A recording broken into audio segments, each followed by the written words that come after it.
Good morning, dear students. Welcome back to network design classes. And in the last class, we have seen what is the network topologies and what are the topologies are there and how does those topologies are working, what are the advantages and disadvantages. And in this class, we are going to see about what is host server configurations and then what is DHCP and what is the packet format of this DHCP everything. Okay, let me move on to the class, then we will see one by one.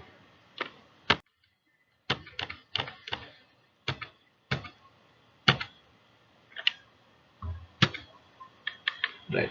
So these are the objectives we are having for host server configuration to give reasons of why and to give a historical background of two protocols, right?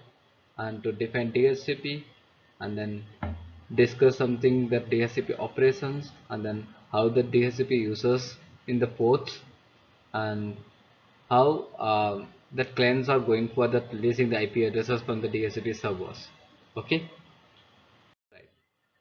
So you see, first we need to know what is the host server configurations. Okay. So if any two devices are making the communications link between them for doing the data transfer, then it is called host server configuration because that request and reply or response is a matter of server and client machine functions. Okay, if any machine makes a request, then that machine is known to be the client machines. Okay, and for that particular request, if any machine's response, then that responder machine is called server. So based on that functions only, we are telling this is the host server configuration, right? Okay, let me move on to that DHCP for this host server configuration. Okay, so you see here the DHCP client and server can either be on the same network or on different networks, right? That means the DHCP, that means a dynamic host control protocol. So what is that DHCP means? So for making that communications, we need to specify that IP addresses of all the machines, right? So the client machine must have some IP addresses the same way that server machines also should contain that IP addresses. Okay, so based on these IP addresses only, we can do the data transmission. In case if the system is not having that IP addresses, then what we can do, we can assign that IP addresses in two ways. One is in the static method, another one is the dynamic method. So what is the difference between this static and dynamic means? If you are assigning any IP addresses to the system in the static manner, by manually we have to enter the IP addresses to the system and that IP addresses will be sustained or retained for all the time. Okay, so till you change that IP addresses into some other address, only that specified IP addresses is used for data communications. But if we are going for the DHCP, that means the dynamic IP addresses, then what will happen? We have to create one dynamic address pool at the server side and we need to connect all the client machines to that server, and from that IP address pool that server start to distribute the IP addresses for the client machines. So based on the IP address with whatever we assign to the server side. Okay, so you see here this kind of dynamic address allocations will be happen on two different methods. One is within the same network or out of the network. Okay, that means we have to use some router or the gateway to connect with the server to get that dynamic addresses. Okay, so you see this diagram. So what I'm mentioning here, in this place they are having CIP. That means that client IP address. That parameters are mentioned in this box. So you just see that. Okay, the CIP is the 0. So there is no IP addresses here. And in this side we are having the two devices, right? This is a DHCP client. So right now we are not having any IP addresses at these places. Okay.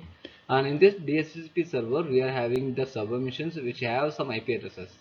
So from this server only we are going to get the IP addresses for these machines. So what will happen when you are connecting this system with that server?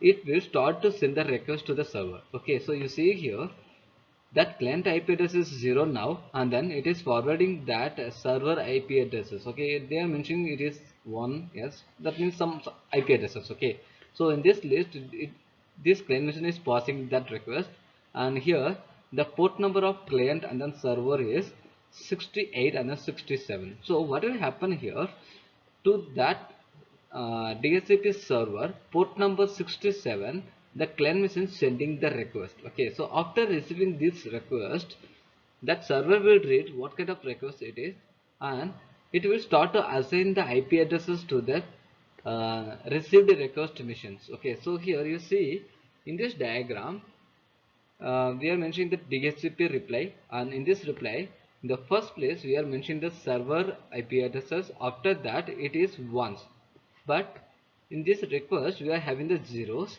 but in the reply we are having ones. That means the server is assigned one IP addresses to this client machines, and then it will forwarding to the client machine as a reply. Now what will happen after receiving this reply? Automatically each and every client machines will assigned with some dynamic addresses. Okay, so if you switch off that client machines, or if any connection is interrupted, then again the request will forward to the DHCP server, and then again new address will be assigned to that client machine. That's what I said in the beginning itself. Okay, if you are using the dynamic static IP addresses, then that IP addresses will be written till that end of your communications, or till you change that IP addresses. But if you are using that DHCP, then for some particular time period it will look for that address updations, or if any connection is interrupted or system is shut down or restarted, then automatically the new addresses will be assigned to the client machines. Right, you see here that animation is happening. So that what I said. Okay, first the request will be passed to the DHCP server. After that, reply will be passed to the DHCP client. Right, and you see here the host server configurations. This is the second method. That means uh, that server and client machine is not inside the same network. It is in the beyond some places. Okay, not in the same place. It is residing in some other places. Now we see here, this is one LAN which contains the DHCP client and the relay agent. So through this relay agent and then client, it will pass that information through the router. This router will take your request and then forward to the internet. Then it will forward that request to that another LAN where the DHCP server is residing. Okay, so from this internet communications we can pass that request to the server, and the same way this server will pass that reply over to this internet, and then this internet will forward that information to the router, to the local LAN network, and from this LAN network, that DSP machines, that means these agents will get that dynamic addresses. Okay, so here we are using that internet and then some different routers for making the communications. But if this DHCP server and client residing in the same network, then there is no need of these routers and then internet. And you see here, so what's happening here? As usual, the client just make a request by using its port ID, and it will pass to that server with, to that server port ID. Okay, so after receiving this request, that then the server will do reply to the client according to that request. Okay, but while processing this request, the server will automatically start to assign the IP addresses for these clients.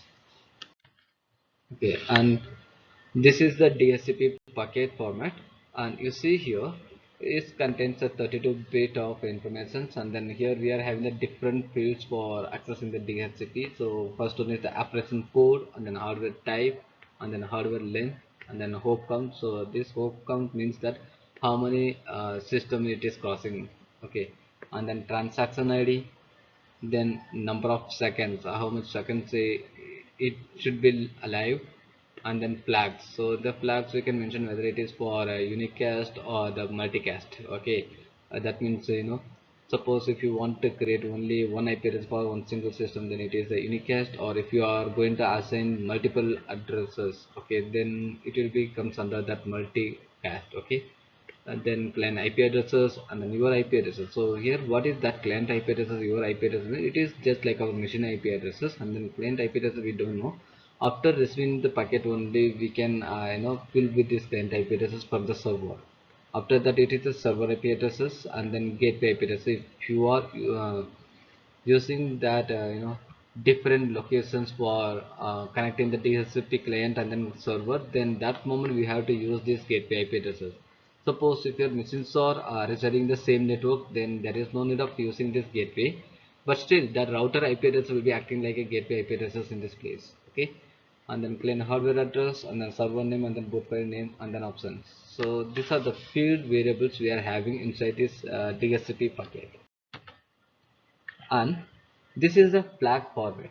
Okay, so I told you, right? So in this flag format only we can understand whether that DHCP server has to assign the IP addresses for the group of computers or for the single system. Okay, so that will be understand with the help of that offset values of in this flag format. Okay, so here we are having one bit value for identifying whether the survey has to assign for the unicast or the broadcast. Okay, so how to identify means, if that offset value is set to 0, then we can understand it is for the unicast, and if the offset value is 1, then it is for the broadcast. Okay, so this is a way how can we identify the unicast and broadcast, and then this is the flag format of our DHCP. So these are all the topic about today classes, and then the rest informations we will see in the next classes. Okay, thank you.